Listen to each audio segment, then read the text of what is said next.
At the end of the day, it's not about what you have or even what you've accomplished.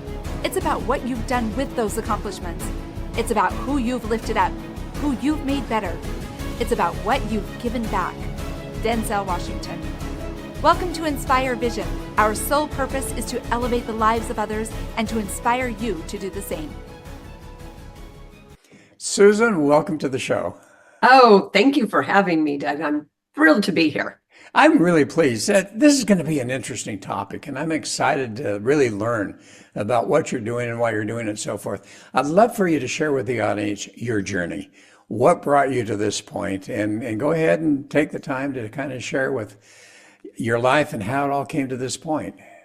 Sure. Well, given my age, turned 60 the past year, it's a bit of a winding path, but professionally, I started off as a broadcast journalist and did that for a number of years. And then, as happens, life takes a veer, and our first professions no longer fit us. And what happened is, children are having a child, and I was anchoring, till 11:35 at night, and you worked weekends and news, and that just wasn't compatible with my view. It was one thing to work, but it was another thing not to be around at nights and holidays and to be called out urgently. So really switched careers, took a sharp turn, moved across the country, and started a career in corporate America, where I did a number of things. I initially started in training and human resources, then worked in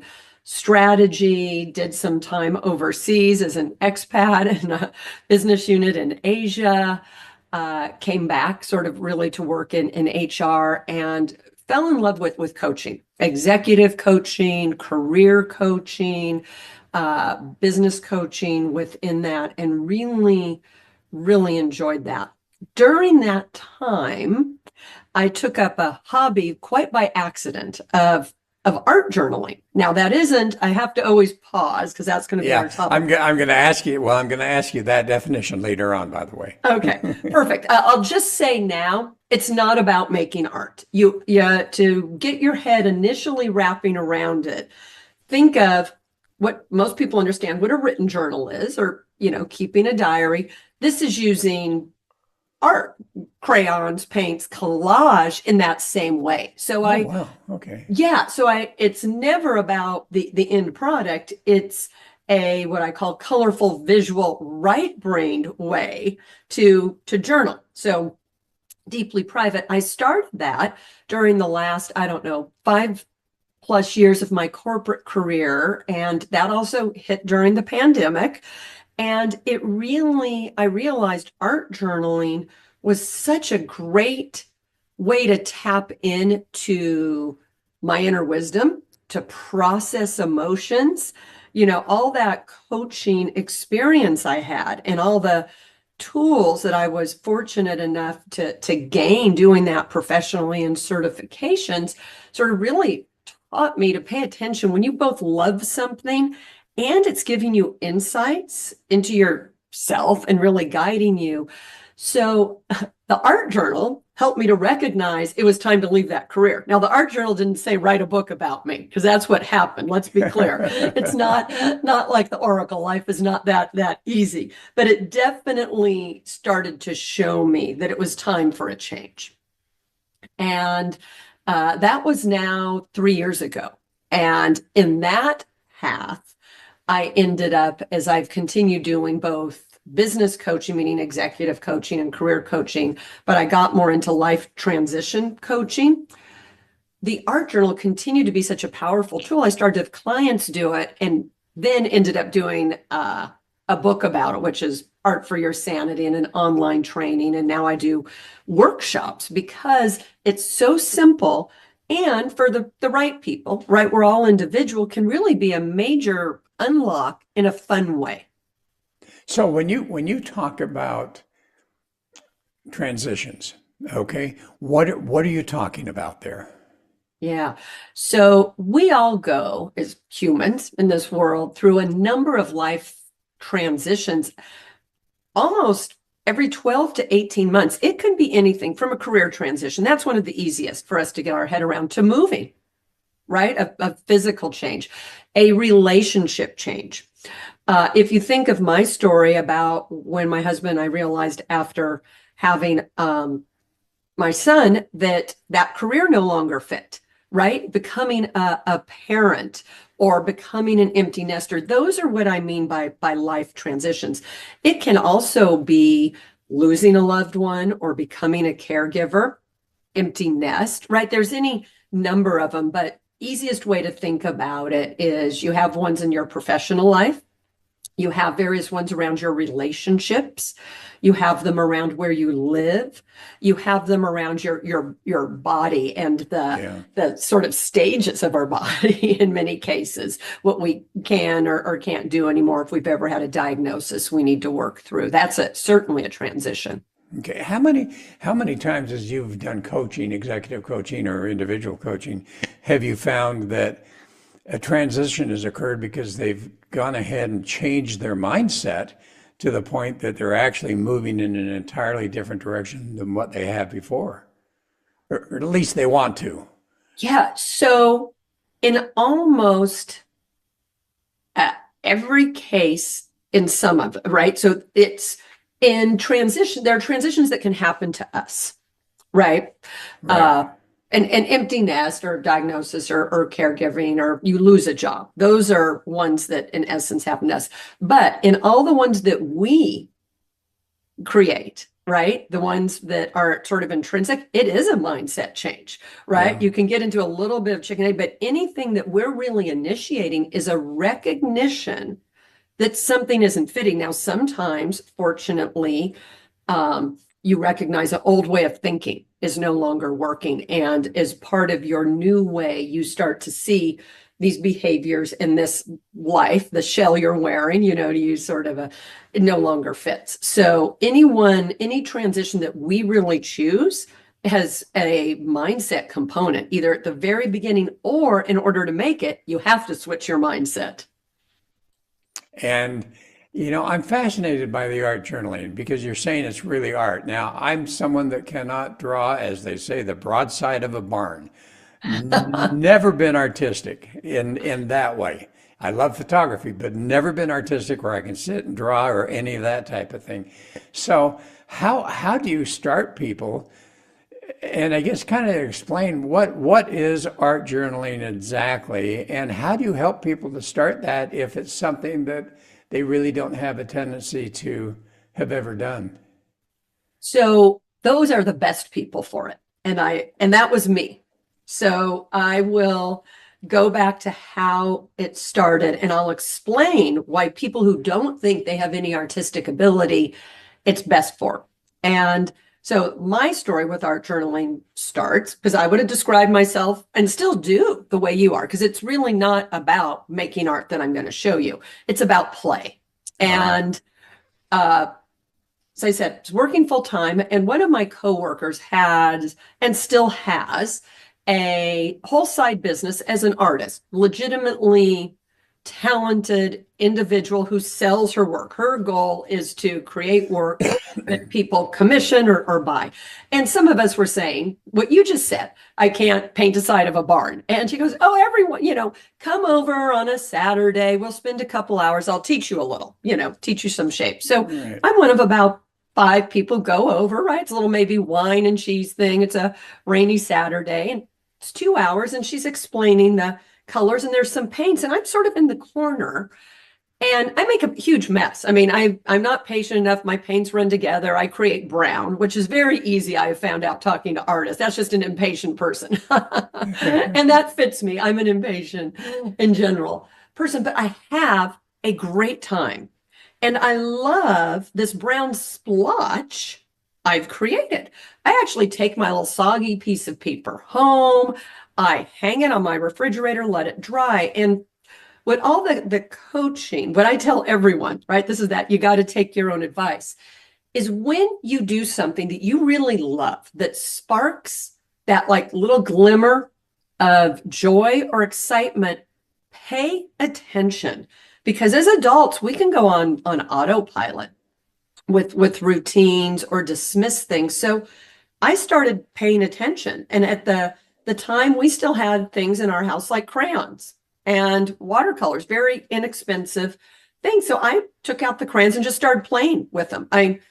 Circles, doodles, the sort of things I drew when I was 5, smiley faces, flowers, hearts, right?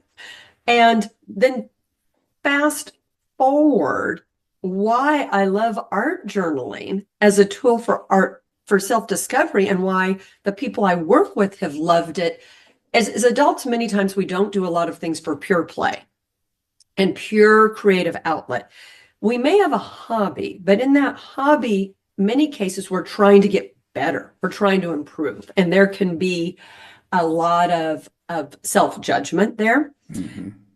I advise people, if they're at all curious, to start with the least expensive art supplies they can find, right? Try a crayon, because it's very hard as an adult to have 2 crayons in your hand and take yourself seriously, to think that you are about to create a masterpiece. You come to the page to play, is where this whole thing starts. And from that place of play, there's curiosity, right? And you build that practice from there. So it is never about an end product. It's all about the process. And in this case, with art journaling, staying with really inexpensive, fun materials that remind you of what you loved to play with between probably 5 and 8.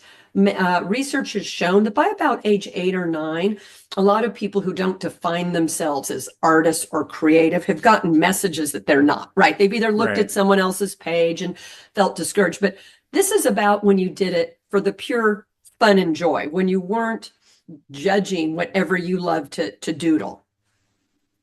So when we talk about art, I mean, there's all sorts of different types of art. As I mentioned, I love photography, and Yeah. yeah, I'm probably guilty of what you were talking about, of always wanting to be better at that. But I love doing that, and to me, that was and that is my expression of art. Although I haven't been able to do it recently. So when you're talking, are you talking specifically about the crayons and the paints and all of that type of thing, or are there other aspects to art that could be involved in that based on your experience? So based on my experience, you can use any aspect of art, but the key here is to use it as a written, as you would think of a written journal.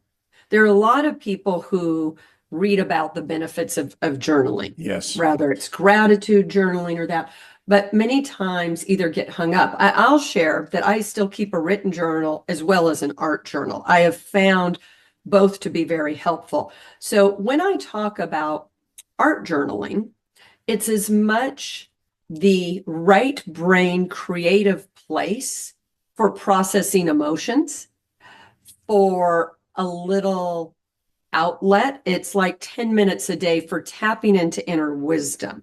It's not, it can be anything you want it to be. I want to be very, very clear. The way I've been using it with people in the book is as a visual means to help them better understand themselves. Now, you could certainly say through your photography and the way you see the world, it also helps you to understand yourself. Mm-hmm. So people can art journal, if you will, with photography, with images. Part of it is just being really aware of what's going on with yourself. But I've used it, and the book is really a tool. It's a creative tool to help you during one of those life transitions. So something's happening in your life. You either want to start a new career, or you're moving, or something has changed, and we can overthink during the change and we can get impatient, right? Change has 3 really big, well-studied parts. There's the ending, the great big long messy middle, which we all hate. We want to go straight through that messy middle, and the new beginning. Art journaling is a really great outlet to help us with the ending, whether we chose the ending or not. There's a lot of processing and letting go of who we were, where we lived, what we did, whatever that looks like. It then really helps in the messy middle, where we can feel like we'll never sort of feel settled again, or have that same mastery. So that's how I like, and I've seen the most power for people to use it. So how do you work with someone like me who, like I say, I'm, and you say you meet a lot of us, I'm not an artist, and to sit down, I can barely draw anything, even stick figures. So what is art journaling? Am I just sitting down for 5 minutes a day and trying to draw out stick figures, or what is it? Because I know that as you talk about it, you're talking about how it actually helps individuals with self-discovery, with mindfulness, mindset, all of those type of things. Yeah. So I think where we would start, if you're curious, right, is I would say, okay, think back to when you were a kid, 5 to 8, and what your art supplies. If you had art supplies like glue stick, magazine pictures or collage, crayons, watercolors, which of those three would you choose? Probably watercolors, but I didn't have those as a kid. Okay, that's okay. We can still find you some inexpensive watercolors. They're in all the Okay. kids stores. So we'll find you some couple dollars, and we'll start you there if that's appealing. So the very first exercise, if you're curious, is get you a blank piece of paper or in a little book, and I'd say choose 2 colors, just 3 minutes, and I want you just to fill this page with colors. 3 minutes is all. And you're just putting color on the page and see what happens. So you start super simply. You're just getting some color on the page. And then we stop. And then the question of how'd you feel? What was that experience? Now, you may say it was messy, it was wet, or it was freeing. It was fun to see it, right? And that's where we start to get into how did it make you feel? If it was at all fun, if you think of my story about I created this brown blob, that was actually fun because there was some surprise, there was play. I didn't have any expectation. So depending, and then you could let it or dry and ask the questions like, how did it make you feel? Would your body feel like during that? So that's where some of the initial exploration. So you don't need to actually draw anything. A lot of people like collage. We do in the workshops because watercolors take a little bit of time to dry, a lot with just 2 crayons. So it really can just be scribbling or making a mess, but you're processing, you're thinking about, why did I choose those 2 colors? They're just my favorite. They remind me of a happy memory, or I felt frustrated, and so I wanted that dark purple, right? I feel that this is silly. So you're sort of paying attention to why you're making those choices. That's where it becomes, if you will, a little bit on the therapeutic. All right. And if I were doing it with crayons, let's say, and I'm going, I don't really like crayons, and I don't. I would rather use watercolors. What does that tell you about me? What does that tell me about me as far as starting to get that self-discovery going on? Well, I think I'd ask you a question. So I love watercolors too. And that's one of my go-tos, is just filling journal-sized pages with colors. I can tell you what I love, and you tell me if it's why you think you might love watercolors.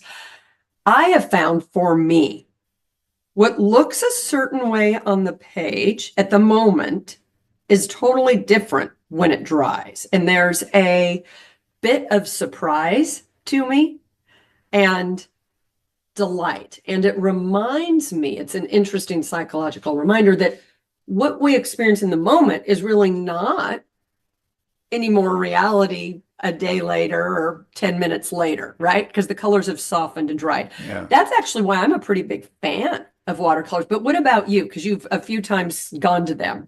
Well, you know what? I mean, as I was visualizing in my mind while we were chatting and you were saying watercolors, I was just visualizing taking a couple of really great bright colors and drawing kind of wide open lines coming up and kind of curving and bringing the next one into it. So I'm just kind of blending them together. Whereas if I look at crayons, just a little line with a crayon, yeah, I can't stand that. So that's what I was doing, is I was just looking at more of an expansive type of drawing from the standpoint of just drawing some lines and so forth and curves, not lines, but more curves and wide curves. Yeah. So I love that. And when you talk about the lines and curves, yeah, because I'm watching you, we've got the magic of Zoom. You're smiling. You seem light, and I can see a picture right above your head with like a line and a curve. So it's an interesting symbol for you, right? So I might ask, one, you lightened up and it was appealing. You started smiling immediately. So that's a little bit where I think you dig into it. It's like, what is it about that? The motion, the shape? Is it the expansiveness? Is it the blend? I'm curious, and you don't have to answer, but I would ask that the question is, in your life, as I repeat that back to you, where does that resonate? How do you view your life, as expansive, as blended, or is that something you're aspiring to versus currently have? Yeah, and I think for me, I mean, I don't mind sharing. I think for me, it would be the expansiveness. I like that word. It would be just the expansiveness of things. Yeah. Well, I love that you shared. Thank you. I was, I hate to put you on the spot, but that's a little bit where your person starts to go. So say you're working through a transition, and a lot of your images, and as you describe them to me and you draw them and what you're wanting to create, are about expansion or blending. You start to say, but I don't know what that looks, in many cases, I don't know what that looks like. I know my current career or where I'm living feels constricted, right? So this is during a life transition. So then we start to play with images, right? This is where people could collage, or what's the next shape or symbol or color. So that's a little bit how we play with it. It is, and that's why it's all process, not perfection or not end creation, because we all go different places. Plus, I thought it was so interesting, and tell me if you don't want to go there, that you didn't like how restricting a crayon felt to you, because other people will love what you could do, right? There was something about the, I don't know, density, the line, and that's very interesting. Yeah, and again, and as we talk about expansive, I'm a big fan, and I talk a lot about new adventures. That life is an adventure, and we always need to find new adventures in our lives. And so I think that's where the expansive idea comes in. And yeah, I mean, I hadn't thought about the restriction of the crayon, but yeah, I don't like restrictions. Yeah. Well, so it's interesting just in those few moments, because one of the thing on the online training and one-on-one coaching, this is a little harder to do in a group, is you start to get some values work. So think of your life at this point, your podcast, what you're doing, it is about expansion, possibility. So you see how that visual aspect is just mirroring a value. I mean, a really base core foundational piece of who you are right now. Well, and you bring up something interesting that comes to my mind, and I've talked about this a lot with other folks on the podcast, is that we all have the ability to some degree for that self development. We can be reading, we can be doing the meditating, we can go to different workshops and so forth and that type of thing. But a lot of times, ultimately, it boils down to having a coach, having someone there to help you. And, for me, I've done that periodically throughout my life. And as you talk about this, I'm thinking, okay, I could read your book, but is the book going to really be the coach? Or is that going to just be the instigation for me to find you online so that you can help me and coach me through this? Because not many people do it.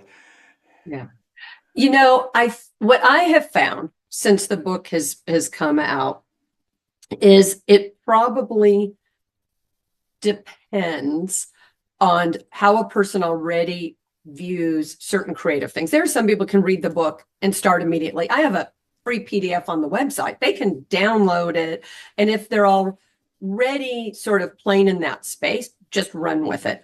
Others, to your point, really benefit from a workshop or online training or the coaching. So I think one of the things that's really nice, and it can be with even a trusted friend, is reflection and someone mirroring back what you're looking for. So in a time of deep transition, I always think a coach is a really helpful thing, right? Whoever that is. And I've used them, you've used them, just because we can get going in our head.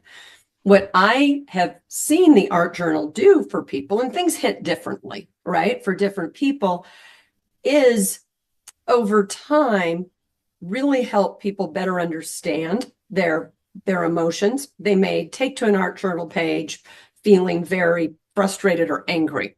They may realize after scribbling all over the page or using dark colored watercolors, whatever it is, slashing away, it's a good, safe place to process that emotion at the time. And it holds it very quickly and helps us get rid of it or process it.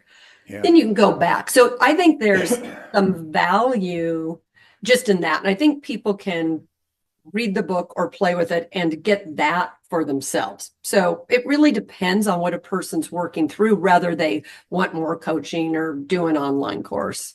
Well, and it's interesting because you talk about colors and colors reflecting emotion. And do you find that that's a reasonably accurate thing as you've worked with people? So, obviously I'm wearing a dark blue shirt right now, but if I'm putting out blacks and browns and so forth versus the yellows and the reds and the oranges and that, do you find that that really is reflective of our emotions at that point in time?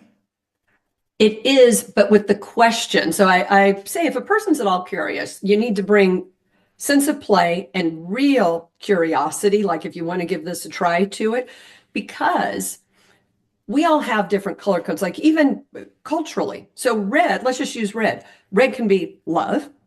Red can be, holidays. Red can also be anger, passion. Blue can be tranquil. Blue can be depressed. So you are, and I try and work with people on this in the course, your own best color decoder of what it symbolizes to you. For some people, browns may feel very earthy and grounded. For other, it's muddy and depressing and without light, right? So there's a real individual aspect. And I would say if you ever take to watercoloring or doing an art journal, crayons, collaging in a moment, pay attention to how you're feeling. If you're angry, I know I tend to choose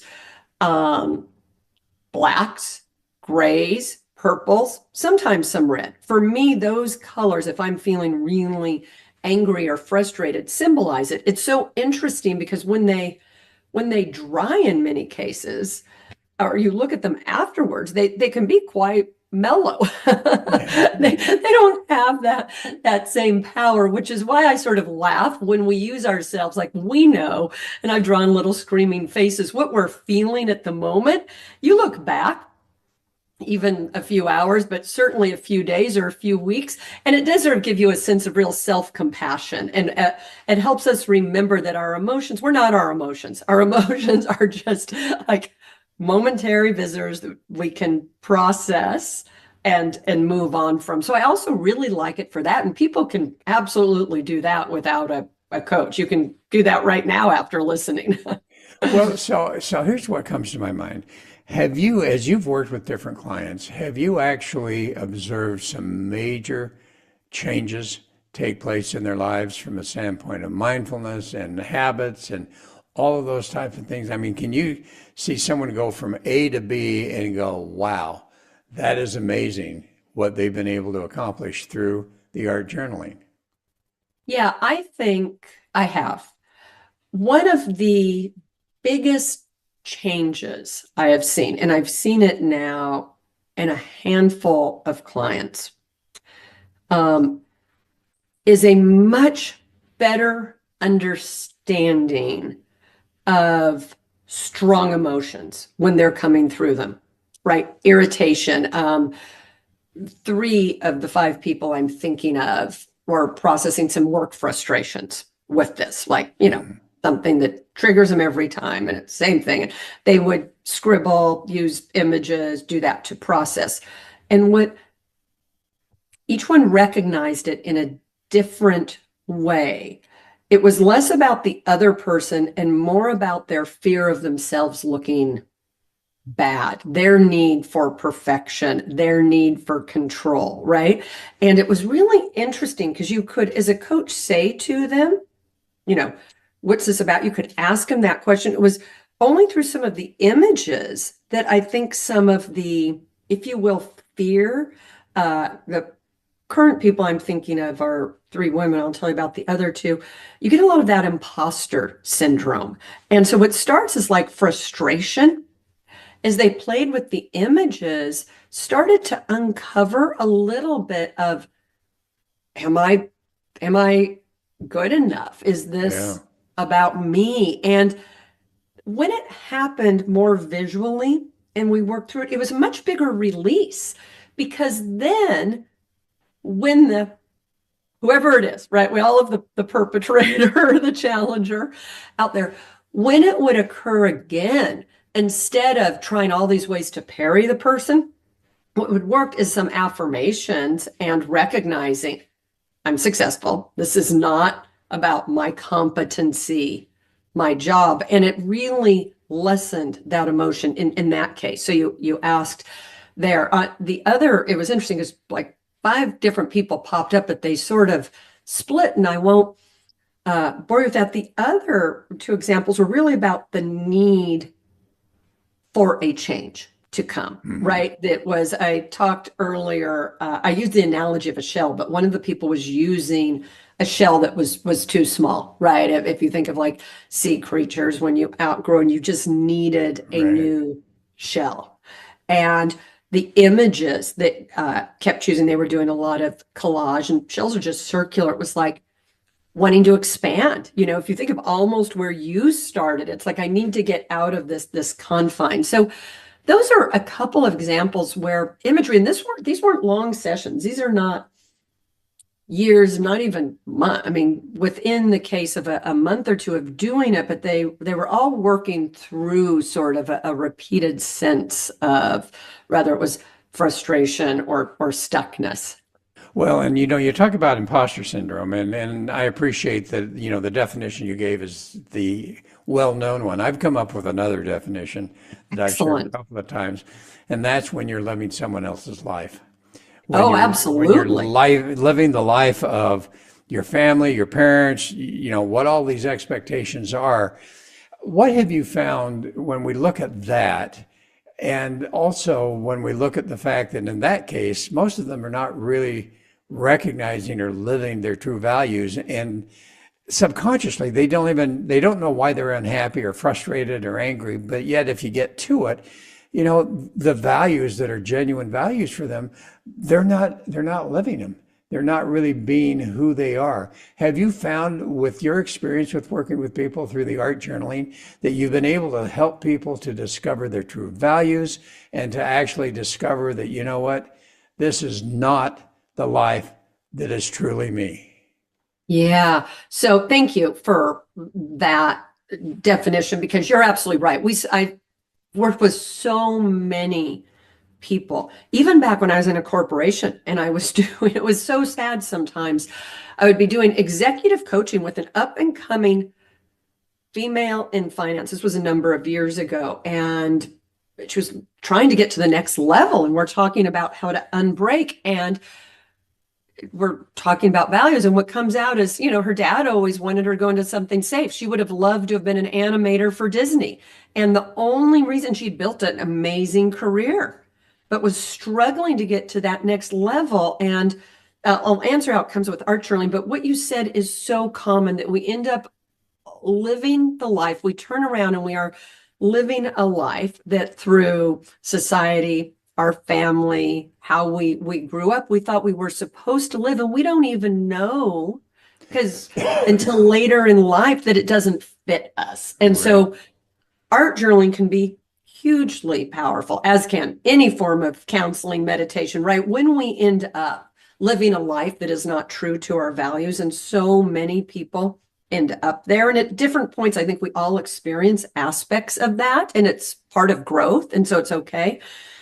Yes, using art journaling coaching to really get clear on what are your values.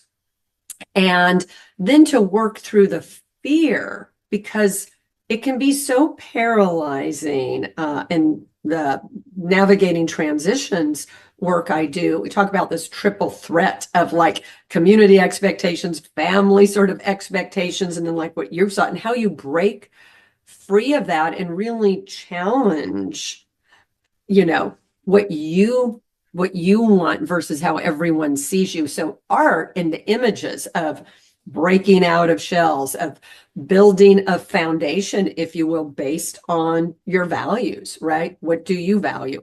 Expression.